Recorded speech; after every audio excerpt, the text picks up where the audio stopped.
ஓம் சாந்தி 24/7/2024 காலை முரளி பாப்தாதா மதுபன். சாராம்சம். இனிய குழந்தைகளே, தந்தையிடமிருந்து எவ்வாறு மொத்த வியாபாரம் செய்வது என கற்றுக்கொள்ளுங்கள். மன்மனா பவவும் நினைவு செய்வதும் மற்றவர்களுக்கு ஆல்பாவை ஞாபகப்படுத்துவதும் மொத்த வியாபாரமாகும். ஏனையவை அனைத்தும் சில்லறை வியாபாரமாகும். கேள்வி: எக்குழந்தைகளை தந்தை தனது வீட்டிற்கு வரவேற்பார்? பதில்: தந்தையின் வழிகாட்டல்களை மிக நன்றாக பின்பற்றுகின்ற குழந்தைகளையும் வேறு எவரையும் நினைவு செய்யாதவர்களையும் தமது சொந்த சரீரம் உட்பட சகல சரீர உறவு முறைகளிலிருந்தும் தமது புத்தியின் யோகத்தை துண்டித்து ஒரேயொரு தந்தையின் நினைவில் நிலைத்திருக்கின்ற குழந்தைகளை தந்தை தனது வீட்டிற்கு வரவேற்பார். இப்பொழுது தந்தை குழந்தைகளாகிய உங்களை அழகான மலர்கள் ஆக்குகின்றார். பின்னர் மலர்களான குழந்தைகளை தனது வீட்டிற்கு வரவேற்பார். ஓம் சாந்தி. குழந்தைகளாகிய நீங்கள் இங்கே தந்தையினதும் சாந்தி தாமத்தினதும் சந்தோஷ தாமத்தினதும் நினைவில் அமர்ந்திருக்க வேண்டும்.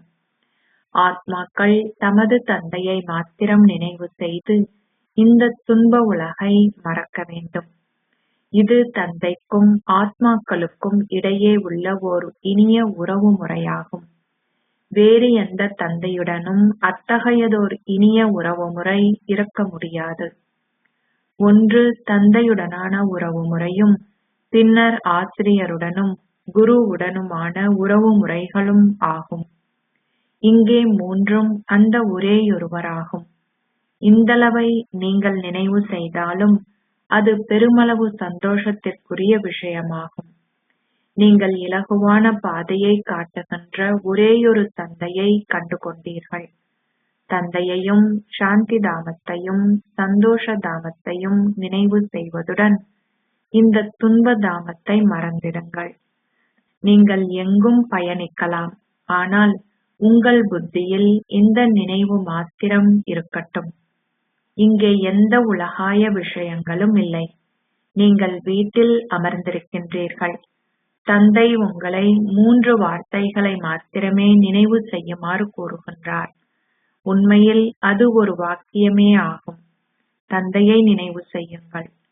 தந்தையை நினைவு செய்வதனால் நீங்கள் இரு ஆசைகளையும் நினைவு செய்கின்றீர்கள்.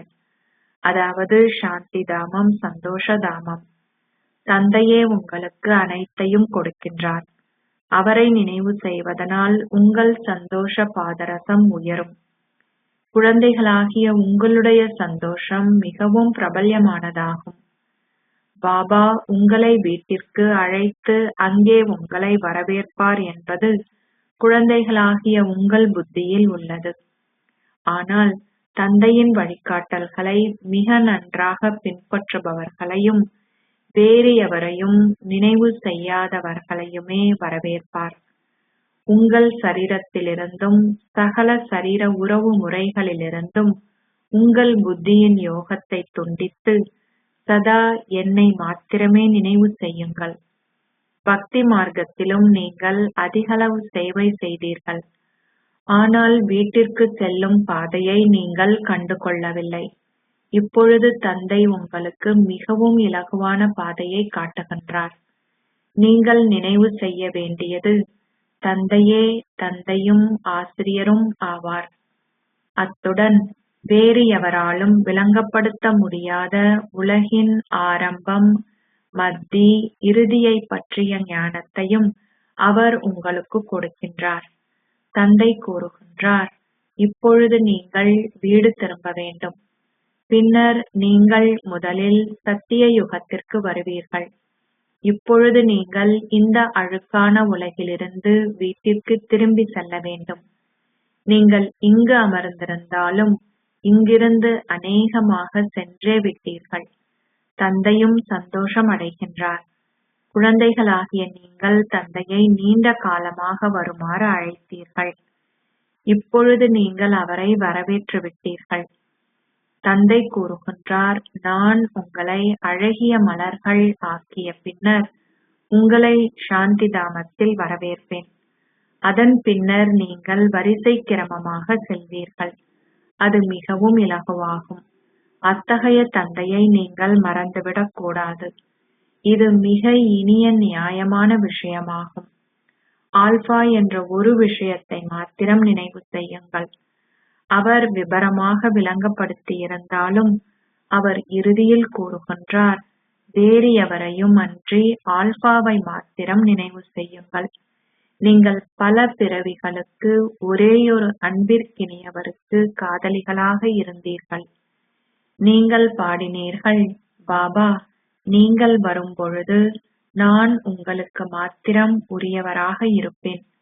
இப்பொழுது அந்த தந்தை வந்துள்ளதால் நீங்கள் ஒரேயொருவருக்கு உரியவராக வேண்டும். புத்தியில் நம்பிக்கை கொண்டிருப்பவர்களே வெற்றியாளர்கள் ஆவார்கள். நீங்கள் ராவணனை வெற்றி கொள்வீர்கள். அதன் பின்னர் நீங்கள் ராமராஜ்யத்திற்கு செல்ல வேண்டும்.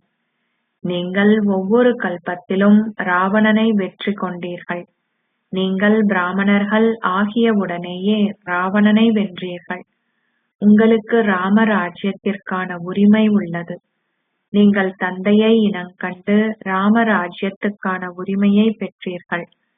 எவ்வாறாயினும் நீங்கள் உயர்ந்த அந்தஸ்தை பெற்றுக் கொள்வதற்கு முயற்சி செய்ய வேண்டும். நீங்கள் வெற்றி மாலையில் ஒருவராக வேண்டும். வெற்றி மாலை மிகவும் நீண்டதாகும். நீங்கள் அரசர்கள் ஆகினால் நீங்கள் அனைத்தையும் பெறுவீர்கள். பணியாளர்களும் வேலைக்காரர்களும் வரிசை கிரமமாக உருவாக்கப்படுகின்றார்கள். அனைவரும் ஒரே மாதிரியாக இருப்பதில்லை. சிலர் மிகவும் நெருக்கமாக இருந்து அரசர்களும் அரசிகளும் எதனை உண்கின்றார்களோ அதனையே உண்பார்கள். பணியாளர்களும் வேலைக்காரர்களும் சமையலறையில் தயாரிக்கப்படுவதையே உண்பார்கள். அது 36 வகையான உணவு என அழைக்கப்படுகின்றது. அரசர்கள் பல்கோடீஸ்வரர்கள் என அழைக்கப்படுகின்றார்கள். அங்கே அவர்கள் செல்வத்தை பற்றிய அக்கறையை கொண்டிருப்பதில்லை. ஆனாலும் மக்களை பல்கோடீஸ்வரர்கள் என அழைக்க முடியாது. எவ்வாறாயினும் அது தேவர்களின் அடையாளமே ஆகும். நீங்கள் எந்தளவிற்கு பாபாவை நினைவு செய்கின்றீர்களோ அந்தளவிற்கு நீங்கள் சூரிய வம்சத்தில் ஒருவராகுவீர்கள். நீங்கள் புதிய உலகிற்கு செல்ல வேண்டும். நீங்கள் சக்கரவர்த்திகள் சக்கரவர்த்தினிகள் ஆக வேண்டும். நீங்கள் சாதாரண மனிதரிலிருந்து நாராயணன் ஆகுவதற்கு தந்தை உங்களுக்கு ஞானத்தை கொடுக்கின்றார். இது ராஜயோகம் என அழைக்கப்படுகின்றது. நீங்களே பக்தி மார்க்கத்தில் அதிகளவு சமய நூல்களை கற்றிருக்கின்றீர்கள். குழந்தைகளாகிய நீங்களே அதிகளவு பக்தி செய்திருக்கின்றீர்கள். நீங்கள் இப்பொழுது வந்து தந்தையை சந்தித்து விட்டீர்கள். தந்தை உங்களுக்கு மிகவும் இலகுவான நேரான பாதையை காட்டுகின்றார். தந்தையை நினைவு செய்யுங்கள். குழந்தாய் குழந்தாய் என பாபா கூறி உங்களுக்கு விளங்கப்படுத்துகின்றார். தந்தை தன்னை குழந்தைகளுக்கு அர்ப்பணிக்கின்றார். நீங்களே வாரிசுகள் என்பதால் அவர் உங்களிடம் தன்னை அர்ப்பணிக்க வேண்டும். நீங்களும் கூறினீர்கள், பாபா, நீங்கள் வரும்பொழுது நான் என்னை உங்களுக்கு அர்ப்பணிப்பேன். உங்கள் சரீரம், மனம், செல்வம் அனைத்தையும் அர்ப்பணிப்பதாக நீங்கள் கூறினீர்கள். நீங்கள் ஒருமுறை மாத்திரமே அர்ப்பணிக்கின்றீர்கள். ஆனால் பாபா தன்னை 21 தடவைகள் அர்ப்பணிக்கின்றார். தந்தை குழந்தைகளாகிய உங்களுக்கு ஞாபகமூட்டுகின்றார். குழந்தைகள் அனைவரும் தத்தமது முயற்சிக்கு ஏற்ப தமது பாக்கியத்தை வரிசை கிரமமாக பெற்றுக் கொள்வதற்காக வந்துள்ளார்கள் என்பதை அவரால் புரிந்து கொள்ள முடியும். தந்தை கூறுகின்றார், இனிய குழந்தைகளே, உலக ராஜ்யம் எனது சொத்தாகும். இப்பொழுது உங்களால் இயன்ற அளவிற்கு முயற்சி செய்யுங்கள். நீங்கள் எந்தளவிற்கு அதிகமாக முயற்சி செய்கின்றீர்களோ அந்தளவிற்கு உயர்ந்த அந்தஸ்தை பெற்றுக்கொள்ள முடியும். முதல் இலக்கத்தை கொண்டிருப்பவரே இறுதி இலக்கம் ஆகுவார். அதன் பின்னர் அவர் மீண்டும் நிச்சயமாக முதல் இலக்கத்தை பெற்றுக்கொள்வார். அனைத்தும் உங்கள் முயற்சியிலேயே தங்கியுள்ளது. தந்தை உங்களை வீட்டிற்கு திரும்ப அழைத்து செல்வதற்காக வந்துள்ளார். இப்பொழுது உங்களை ஆத்மா எனக் கருதி தந்தையை நினைவு செய்வதால் உங்கள் பாவங்கள் தொடர்ந்தும் அழிக்கப்படும். அது காமத்தீயாகும். இது யோகத்தீயாகும். காமத்தீயில் எரிந்ததால் நீங்கள் அவலட்சணமாகியுள்ளீர்கள். நீங்கள் முற்றிலும் சாம்பலைப் போல் ஆகியுள்ளீர்கள். நான் இப்பொழுது வந்து உங்களை விழித்தெழச் செய்துள்ளேன். நான் உங்களுக்கு தமோ பிரதானிலிருந்து சதோ பிரதான் ஆகும் வழியை காட்டுகிறேன். அது மிகவும் எளிதாகும். நான் ஓர் ஆத்மா. நீண்ட காலத்திற்கு சரீர உணர்வுடன் இருந்ததால் நீங்கள் தலைகீழாக தொங்கினீர்கள். இப்பொழுது ஆத்ம உணர்வுடையவர்கள் ஆகி தந்தையை நினைவு செய்யுங்கள். நீங்கள் வீட்டிற்கு திரும்பி செல்ல வேண்டும். தந்தை உங்களை அழைத்து செல்லவே வந்துள்ளார். நீங்கள் தந்தையை அழைத்தீர்கள். அவர் வந்தார். அவர் தூய்மையற்றவர்களை தூய்மையாக்குகின்றார். வழிகாட்டியாகி ஆத்மாக்கள் அனைவரையும் மீண்டும் வீட்டிற்கு அழைத்து செல்கின்றார். ஆத்மாவே யாத்திரையில் ஈடுபட வேண்டும். நீங்கள் பாண்டவ சமுதாயத்தை சேர்ந்தவர்கள். பாண்டவர்கள் ஓர் ராஜ்யத்தை கொண்டிருக்கவில்லை. கௌரவர்களின் ராஜ்யம் இருந்தது. இங்கே அரசர்களின் ஆட்சி இப்பொழுது முடிவடைந்து விட்டது. பாரதத்தின் நிலைமை மிகவும் மோசமாகிவிட்டது. நீங்கள் பூஜிக்க தகுதி வாய்ந்த உலக அதிபதிகளிலிருந்து இப்பொழுது பூஜிப்பவர்களாக ஆகியுள்ளீர்கள். எனவே எவருமே உலக அதிபதிகள் இல்லை. தேவர்கள் மாத்திரமே உலக அதிபதிகள் ஆகுகின்றார்கள். உலகில் அமைதி நிலவ வேண்டும் என மக்கள் கூறுகின்றார்கள். அவர்களிடம் நீங்கள் வினவலாம், உலக அமைதி என நீங்கள் எதனை அழைக்கின்றீர்கள்? எப்பொழுது உலகில் அமைதி நிலவியது? உலக வரலாறும் புவியியலும் மீண்டும் இடம்பெறுகின்றது. சக்கரம் தொடர்ந்தும் சுழல்கின்றது. எப்பொழுது உலகில் அமைதி நிலவியது என என்னிடம் கூறுங்கள். எந்தவிதமான அமைதியை நீங்கள் விரும்புகின்றீர்கள்? அதை எவராலும் உங்களுக்கு கூற இயலாது. உலகில் ஸ்வர்க்கத்திலேயே அமைதி நிலவியது என தந்தை விளங்கப்படுத்துகின்றார். அது வைகுந்தம் என அழைக்கப்படுகின்றது. கிறிஸ்துவுக்கு 3000 ஆண்டுகளுக்கு முன்னர் உண்மையிலேயே வைகுந்தம் இருந்தது என கிறிஸ்துவர்கள் கூறுகின்றார்கள். அவர்களின் புத்தி தெய்வீகம் ஆகுவதும் இல்லை, கல்லாகுவதும் இல்லை. பாரத மக்கள் மாத்திரமே தெய்வீக புத்தி உடையவர்களாகவும் கல்லும் புத்தி உடையவர்களாகவும் ஆகுகின்றார்கள். புதிய உலகம் ஸ்வர்க்கம் என அழைக்கப்படுகின்றது. பழைய உலகை ஸ்வர்க்கம் என அழைக்க முடியாது. தந்தை உங்களுக்கு ஸ்வர்க்கத்தினதும் நரகத்தினதும் ரகசியங்களை விளங்கப்படுத்தியுள்ளார். இது சில்லறை வியாபாரமாகும். மொத்த வியாபாரத்தில் அவர் ஒரே ஒரு கூற்றையே பயன்படுத்துகின்றார். சதா என்னை மாத்திரம் நினைவு செய்யுங்கள். தந்தையிடமிருந்து மாத்திரமே நீங்கள் எல்லையற்ற ஆஸ்தியை பெற்றுக் கொள்கின்றீர்கள். அதுவும் ஒரு பழைய விஷயமாகும். 5000 வருடங்களுக்கு முன்னர் பாரதத்தில் ஸ்வர்க்கம் இருந்தது. தந்தை உங்களுக்கு உண்மை கதையை கூறுகின்றார். சத்தியநாராயணனின் கதை, 3வது கண்ணின் கதை, அமரத்துவ கதை போன்றன மிகவும் பிரபல்யமானவையாகும். நீங்களும் ஞானம் என்ற 3வது கண்ணை பெறுகின்றீர்கள். அது 3வது கண்ணின் கதை எனப்படுகின்றது. அதனை அவர்கள் பக்தி மார்க்கத்திற்கான சமய நூல் ஆக்கியுள்ளார்கள். குழந்தைகளாகிய உங்களுக்கு அனைத்தும் மிக நன்றாக விளங்கப்படுத்தப்பட்டுள்ளன. சில்லறை மொத்த வியாபாரங்கள் உள்ளன. பாபா அதிகளவு உங்களுக்கு கொடுக்கின்றார். நீங்கள் முழு கடலையும் மையாக்கினாலும் அதன் முடிவை அடைய முடியாது. இது சில்லறை வியாபாரமாகும். மொத்த வியாபாரத்தை பொறுத்தவரை அவர் கூறுகின்றார், மன்மனா பவ். ஒரேயொரு கூற்றே உள்ளது.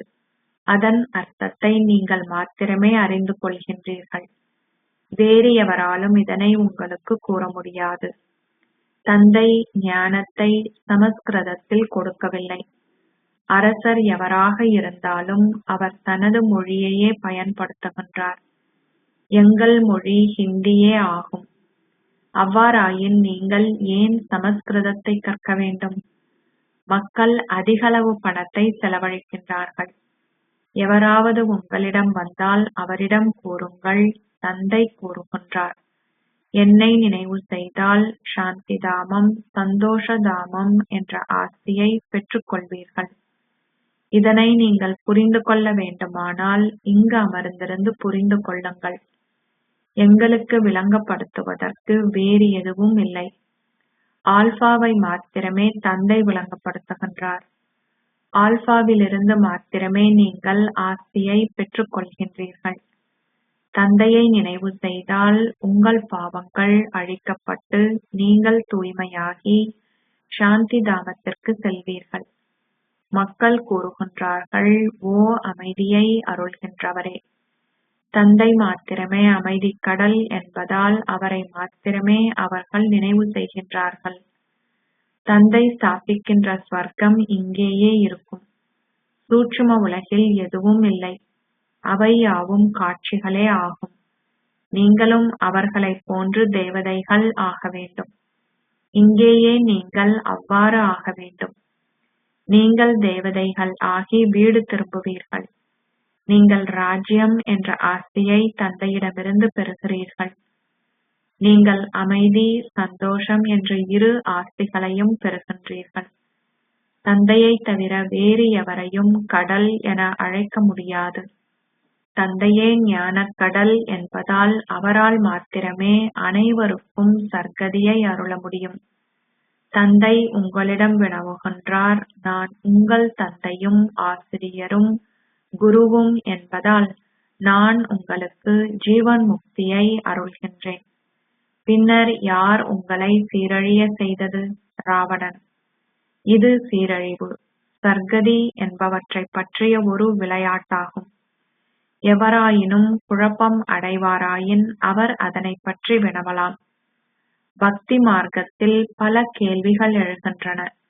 ஆனால் ஞான மார்க்கத்தில் கேள்விகளுக்கு இடமில்லை.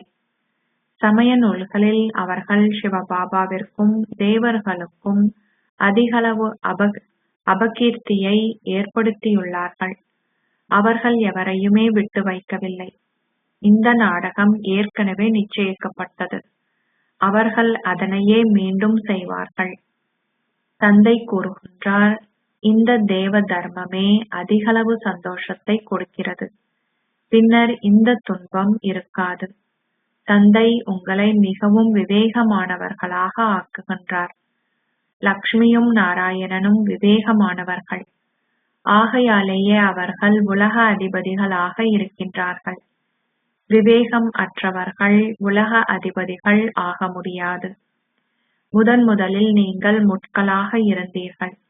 இப்பொழுது மலர்கள் ஆகுகின்றீர்கள் என்பதாலேயே பாபா ஒரு ரோஜாவை கொண்டு வந்து உங்களிடம் காட்டி, நீங்கள் அத்தகைய மலர் போல் ஆக வேண்டும் என கூறுகின்றார். அவரே வந்து ஒரு பூந்தோட்டத்தை உருவாக்கிய பின்னர் ராவணன் வந்து அதனை முட்கள் நிறைந்த காடாக்குகின்றான். அது மிகவும் தெளிவாகும். நீங்கள் இவை அனைத்தை பற்றியும் சிந்திக்க வேண்டும். ஒரேயொருவரை நினைவு செய்வதிலேயே அனைத்தும் அடங்கியுள்ளது. நீங்கள் தந்தையிடமிருந்து ஆஸ்தியை பெற்றுக் கொள்கின்றீர்கள். இது மிகவும் செழிப்பானதாகும். நீங்கள் அமைதி என்ற ஆஸ்தியை பெற்றுக் கொள்கின்றீர்கள். ஏனெனில் அவர் மாத்திரமே அமைதி கடல் ஆவார். நீங்கள் என்றுமே பௌதீக தந்தையை இவ்வாறு புகழ மாட்டீர்கள். ஸ்ரீ கிருஷ்ணரே அனைவரிலும் வசீகரமானவர். அவரே முதல் பிறவி எடுப்பதால் அனைவராலும் அவர் அதிகளவு நேசிக்கப்படுகின்றார். தந்தை இல்லறத்தை பற்றிய முழு செய்திகளையும் தனது குழந்தைகளுக்கு கொடுக்கின்றார். தந்தை உண்மையான வியாபாரி. ஆனால் அவரை போன்று வியாபாரத்தை அரிதாகவே எவரும் செய்கின்றார்கள். அத்தகைய மொத்த வியாபாரத்தை அரிதாகவே சிலர் செய்கின்றார்கள். நீங்களே மொத்த வியாபாரிகள். நீங்கள் தொடர்ந்தும் தந்தையை நினைவு செய்கின்றீர்கள். சிலர் சில்லறை வியாபாரத்திற்கான பேரத்தை பேசிய பின்னர் மறந்து விடுகின்றார்கள். தந்தை கூறுகின்றார், சதா என்னை மாத்திரமே தொடர்ந்தும் நினைவு செய்யுங்கள்.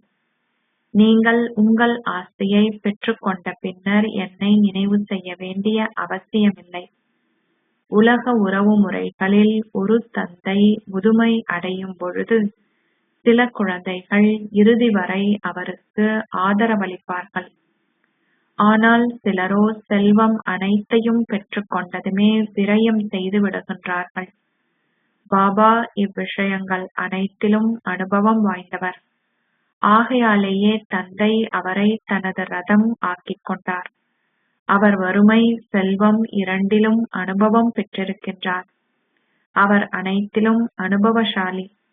நாடகத்திற்கு ஏற்ப இந்த ஓர் ரதம் மாத்திரமே உள்ளது.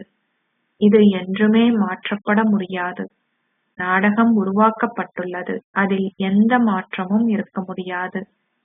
மொத்த வியாபாரம் சில்லறை வியாபாரம் அனைத்தும் விளங்கப்படுத்திய பின்னர் அவர் இறுதியாக கூறுகின்றார், மன்மனா பவ மதியாஜி பவ. அனைத்தும் மன்மனா பவவில் அடங்கும். இந்த மகத்துவமான பொக்கிஷத்தாலேயே அவர் உங்கள் மடியை நிரப்புகின்றார். ஒவ்வொரு அழியாத ஞான ரத்தினமும் லட்சக்கணக்கான ரூபாய் பெறுமதியானதாகும். நீங்கள் பல மில்லியன் மடங்கு பாக்கியசாலிகள் ஆகுகிறீர்கள். தந்தை இன்ப துன்பங்களுக்கு அப்பாற்பட்டவராவார். அவர் நாடகத்தை ஒரு பற்றற்ற பார்வையாளராக பார்க்கின்றார். நீங்கள் உங்கள் பாகங்களை நடிக்கின்றீர்கள். நான் எனது பாகத்தை பற்றற்ற பார்வையாளராக நடிக்கின்றேன். நான் பிறப்பு இறப்பு என்ற சக்கரத்தினுள் வருவதில்லை. வேறு எவருமே இதிலிருந்து விடுதலை அடைய முடியாது. எவருமே அனாதியான முக்தியை பெற முடியாது. இந்த அனாதியான நாடகம் ஏற்கனவே நிச்சயிக்கப்பட்டது. இதுவும் அற்புதமானது. முழு பாகமும் ஒரு சின்னஞ்சிறிய ஆத்மாவில் பதிவு செய்யப்பட்டுள்ளது. இந்த அழியாத நாடகம் என்றுமே அழிக்கப்பட முடியாததாகும். அச்சா, இனிமையிலும் இனிமையான அன்புக்குரிய, எப்போதோ தொலைந்து இப்போது கண்டெடுக்கப்பட்டிருக்கும் சேவை செய்கின்ற குழந்தைகளுக்கு உங்கள் முயற்சிக்கு ஏற்ப வரிசை கிரமமாக உங்களுக்கு உங்கள் தாய் தந்தையாக இருக்கும் பாப் தாதாவின் இதய ஆழத்திலிருந்து அதிகளவு அன்பும் நினைவுகளும் காலை வந்தனங்களும். ஆன்மீக தந்தை ஆன்மீக குழந்தைகளுக்கு நமஸ்தே சொல்கிறார். ஆன்மீக குழந்தைகள் ஆன்மீக தந்தைக்கு நமஸ்தே சொல்கின்றனர். தாரணைக்கான சாராம்சம். 1. தந்தை குழந்தைகளிடம் தன்னை அர்ப்பணிப்பதைப் போன்று உங்கள் சரீரம் மனம் செல்வத்துடன் தந்தையிடம் முழுமையாக உங்களை ஒருமுறை அர்ப்பணித்து 21 பிறவிகளுக்கான உங்கள் ஆஸ்தியை பெற்றுக்கொள்ளுங்கள். 2. தந்தை உங்களுக்கு கொடுக்கின்ற பெறுமதிமிக்க அழிவற்ற பொக்கிஷங்களினால் உங்கள் மடியை எப்பொழுதும் நிரம்பி வழிய செய்யுங்கள். நீங்கள் பல மில்லியன் மடங்கு பாக்கியசாலிகள் என்ற சந்தோஷத்திலும் போதையிலும் எப்பொழுதும் நிலைத்திருங்கள். ஆசீர்வாதம். பிராமண வாழ்க்கையின் சொத்தையும் ஆளுமையையும் நீங்களும் அனுபவம் செய்து பிறரையும் அனுபவம் செய்ய உதவுவதன் மூலம் ஒரு விசேஷ ஆத்மா ஆகுவீர்களாக. நீங்கள் பிராமணர்கள் ஆகியிருப்பது உங்களுடைய மகா பாக்கியம் என பிராமண குழந்தைகளாகிய உங்கள் அனைவருக்கும் பாப்தாதா ஞாபகப்படுத்துகின்றார். எவ்வாறாயினும் பிராமண வாழ்க்கையின் ஆஸ்தியும் சொத்தும் திருப்தியாகும். அத்துடன் சந்தோஷம் ஆளுமையாகும். இந்த அனுபவத்தை என்றுமே தவறவிடாதீர்கள். ஏனெனில் இது உங்கள் உரிமையாகும். அருள்பவரும் ஆசீர்வாதங்களை அருள்பவரும் இந்த பேறுகளை சிறந்த இதயத்துடன் உங்களுக்கு கொடுப்பதால் நீங்கள் அதனை அனுபவம் செய்வதுடன் பிறர் அனுபவம் செய்வதற்கு அவர்களுக்கு உதவ வேண்டும். அப்பொழுது நீங்கள் விசேஷ ஆத்மா எனப்படுவீர்கள். ஸ்லோகம்: இறுதி கணங்களைப் பற்றி சிந்தித்துக் கொண்டிருப்பதற்கு மாறாக உங்களுடைய இறுதி ஸ்திதியைப் பற்றி சிந்தியுங்கள். ஓம் சாந்தி.